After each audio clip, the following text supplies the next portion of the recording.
10 News begins right now with a breaking news alert. A bombshell in the Michael Brown case you'll only find on 10 News. The Marine accused of murder is speaking with us from behind bars about a piece of evidence that locked down part of a city and shut down a school system. Yesterday, in a 10 News exclusive, we broke the news that according to his attorney, Michael Brown was hiding in the RV the whole time. Today is 1 day shy of a month since police searched Brown's RV in a church parking lot in the Grandin area of Roanoke. And for the very first time tonight, you will hear from Brown himself inside the Western Virginia Regional Jail. Michael Brown's RV, parked next to St. Elizabeth's Episcopal Church, is perhaps the most iconic symbol of the search for the missing Marine. Police cut the entire side off and then tore it apart, putting the pieces in a nearby dumpster.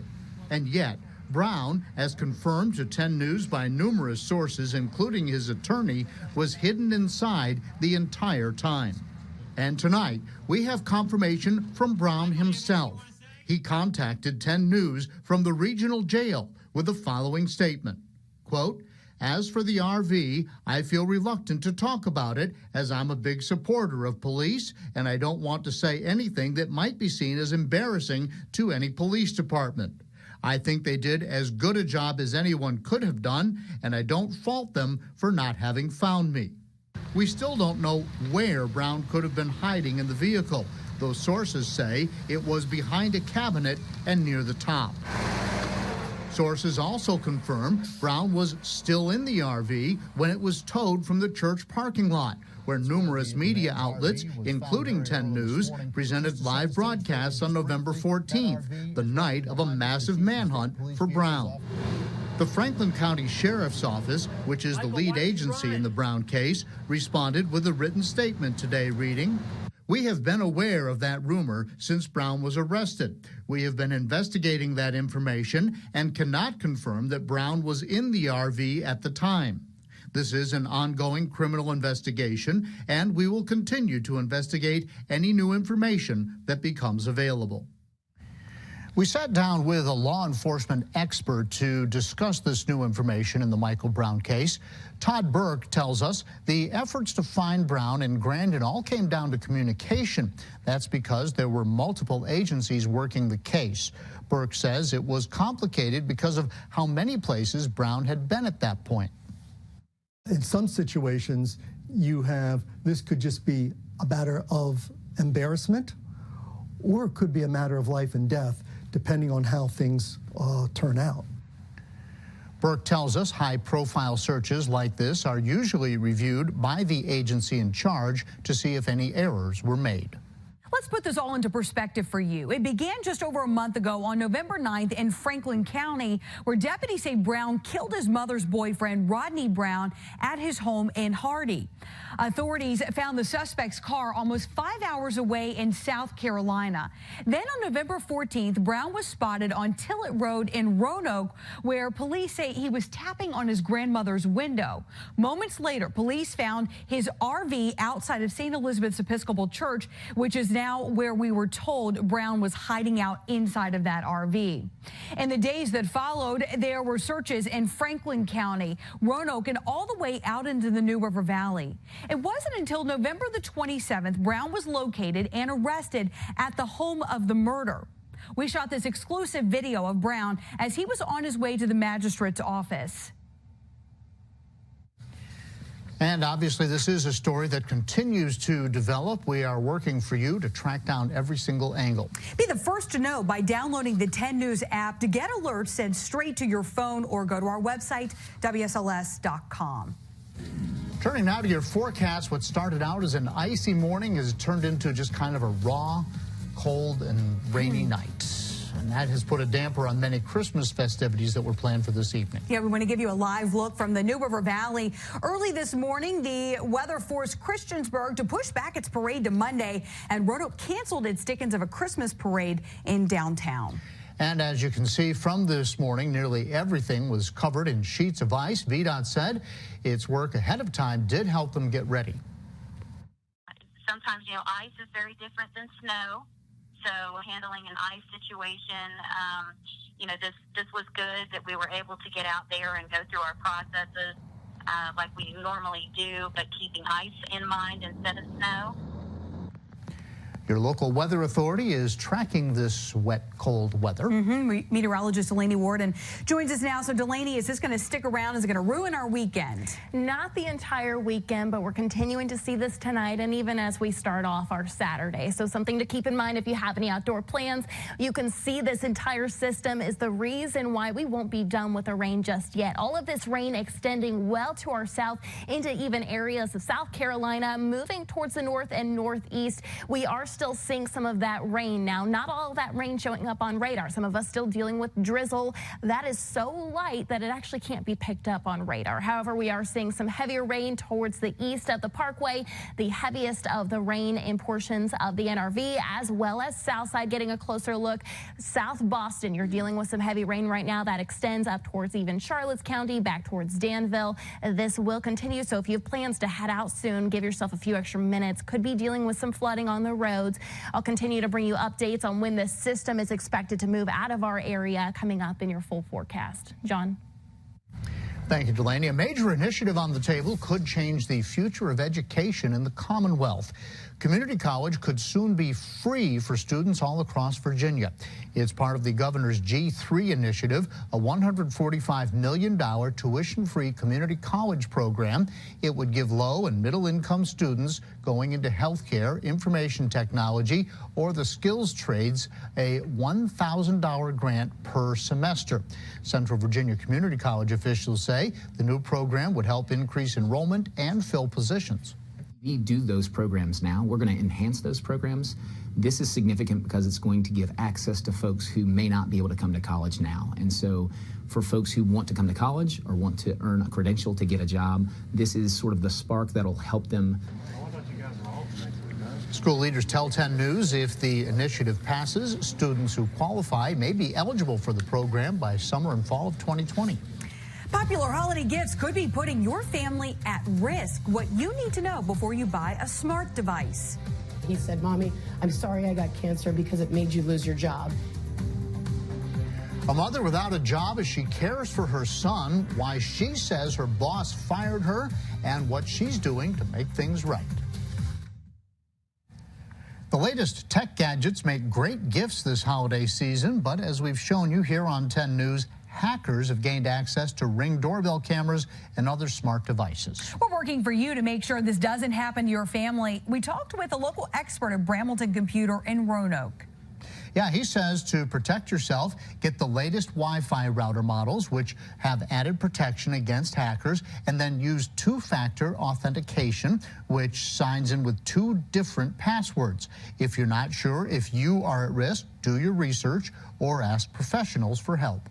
Spend the time and the effort to make sure you're properly protected up front, and it will save you a lot of headaches in the end. You should also use more complicated passwords and be careful, of course, who you give your passwords out to. Here's a live look at our new College Institute Skycam in Martinsville. You can see the fog there over the lights. We're looking at more rain in the forecast, but you might get to enjoy the outdoors a little later on. Your local weather authority is tracking when this wet weather will move out of our area. That's coming up next. The mother of a local boy battling cancer is in a battle of her own tonight. She's been fired from her job, and now she's taking her former employer to court. New tonight at 6, 10 News reporter Coulter Anstad talked to the mother and explains what the employer has to say. I was kind of just in shock, couldn't really process what he was saying. My mind was not really, I couldn't fathom that he would be sitting in the hospital lobby while my son was 11 floors up on death's doorstep. That was Becky Clausen's reaction when her boss flew from the company office in Salt Lake City, Utah to fire her in the Roanoke Hospital where her son Cameron was undergoing treatment for leukemia. Cameron took his mother's firing hard. I feel like you would be like having like something like on your foot, or like something on your body, like making you not be able to get up. He said, "Mommy, I'm sorry I got cancer because it made you lose your job." Cameron knows to this date that is not his fault. He is not the reason that, you know, these people decided to come to the hospital and be, in my opinion, heartless. We first told you about Cameron earlier this year when the community rallied around him after his diagnosis. His mother claims she was fired because the company decided she couldn't do her job because she was spending so much time caring for her son. Her attorney plans to file a lawsuit early next year. The claim erupts when the decision has already been made without any sort of demonstration of work performance. And that's what happened here. After she used up her paid time off, he says, she went right back to work, but was stripped of her title and duty. The CEO wrote in an email, "You and I both know you can't do this job." I called the CEO, but he didn't answer. He sent 10 News a statement instead, saying the company is saddened by the situation and Clausen's claim is, quote, categorically untrue. In Roanoke, Colter Anstad, 10 News, working for you. We do have the company's full statement on our website. Just go to WSLS.com.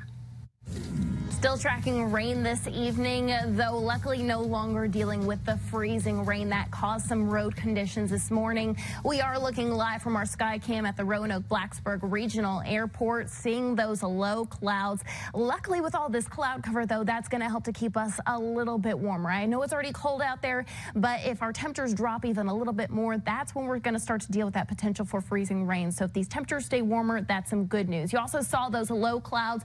We're dealing with low visibility for much of the area this evening because of that. As for Martinsville, things are actually looking pretty good, seeing good visibility, but as you head north towards Hot Springs, not looking as good. Blacksburg, about 5/10 or a half a mile really of visibility in that area. Lynchburg dealing with 8/10. So we are watching this very closely tonight. If you have plans to travel this evening, not only may you deal with that rain, but you'll also have to take a little bit of extra time because of this low visibility. Radar showing most of that rain is focused east of the parkway. Some of this is just some lighter rain, but we are seeing heavier bands as well. Those yellow colors focused back towards south side, even portions of the NRV. The system is tracking off towards the north and northeast, and we still have a lot of rain on the way as we head into the overnight hours. You see some of that heavier rain extending towards Chatham, up towards Charlotte County as well. Satellite and radar continuing to show that band of rain extending south, even into South Carolina. This is why we're expecting that rain to continue tonight and even into portions of your Saturday, because we still have a large band that continues to track into our area tonight. Now, for those rainfall totals, they are looking pretty good across the area. Excuse that banner, that is incorrect, but we did see some good rain ranging from 63/100ths of an inch in Danville to 32/100ths of an inch in Lynchburg. For the rest of tonight, tracking the rain, it is going to be widespread, especially right around midnight. We're having more of that system move in. And then as we head into the overnight hours and into Saturday, we're still seeing some of that rain early in the morning. By lunchtime, though, things are looking quieter. We're starting to bring in a little bit more sunshine. That's going to help our day get a little bit better if you don't like the dreary conditions. Also tracking the potential for some snow. The snow showers will be focused over towards the mountains. For the most part, we will be staying dry as we head Saturday night and even into Sunday. Now, things will be quiet in our area, seeing a lot of sunshine. Sunday, not going to be too bad out there. Temperatures at the moment ranging from the 30s to the lower 40s, 40 in Hot Springs, 41 in Lexington, as well as Lynchburg. Here in Roanoke, though, we are sitting at 36 degrees. Your 48-hour forecast, that keeps us in the 40s for the NRV and the Highlands this weekend, 50s for Southside. The Lynchburg area forecast, we're staying in the 50s through Tuesday. However, by Wednesday, we're cooling down once again. In fact, the Roanoke Valley, a high of only 39 degrees on Wednesday. So we're dealing with the cold temperatures today. We're warming back up. Enjoy the 50s while you can, because our next blast of cold air is on the way. Well, 4 days of 50s. That's not too bad. That'll Looking give us a little bit of a reprieve, but more right? rain as well. So kind of warmer temperatures, rain. Yeah. Yeah, can't have your cake and eat it. Exactly. I was going to say today was a lot like Monday. We kind of bookend the work week with these dreary days. But yes, exactly. Yeah. All right. Happy? All right, gang, more changes to report to Virginia Tech's football coaching staff. We'll get you caught up on that. And the power of one marches on. We'll talk Class 2 state championship football with Appomattox County next in sports.